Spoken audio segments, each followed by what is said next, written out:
time. God is good and that's nature. Wow. And that's his nature. I must begin today by saying thank you. Thank you all. Asanteni sana. Where do I start? It has been a long journey. Maybe I should start from the beginning so that you can understand my motivation and what this day means to me and what this day means to Nairobi. I grew up less than 2 kilometers from here, in Ngara, in Nairobi. I remember as children growing up, we lived in a neighborhood of contrasts. While we weren't poor, I wouldn't say we were poor, but our estate wasn't the best either. And I'm so happy to see my relatives all here. It wasn't as organized or as clean as our neighbors. And I've given this story many times. And I always wondered why that was so. Especially compared to our immediate neighboring estate that seemed like heaven to us. The roads were nicer, there was no litter, the grass was even greener. But I eventually got to know at that young age that it was because that neighborhood did not necessarily have better people, they were just organized. They had created a sense of community. They had selected good leadership and things worked.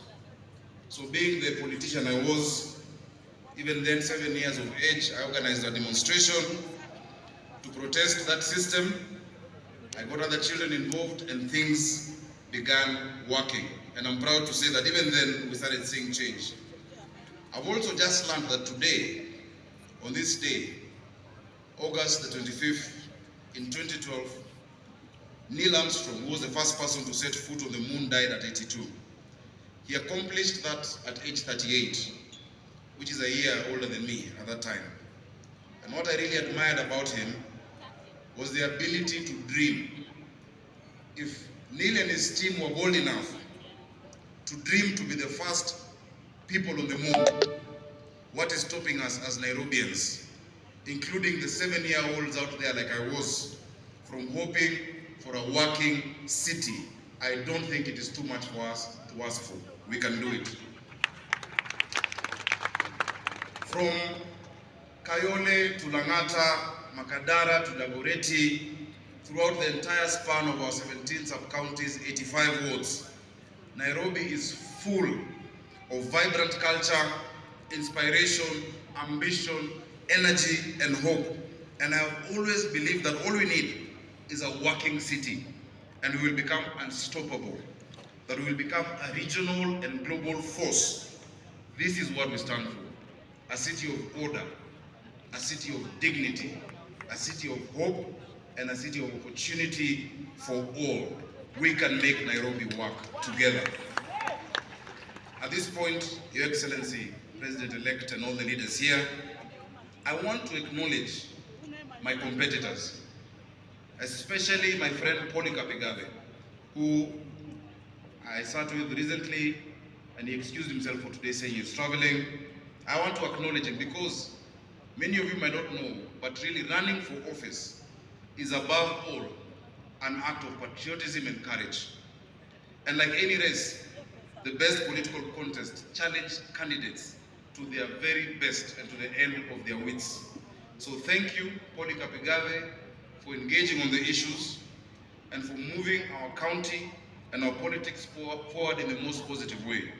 You are a true embodiment of Siasa Safi, which I believe in.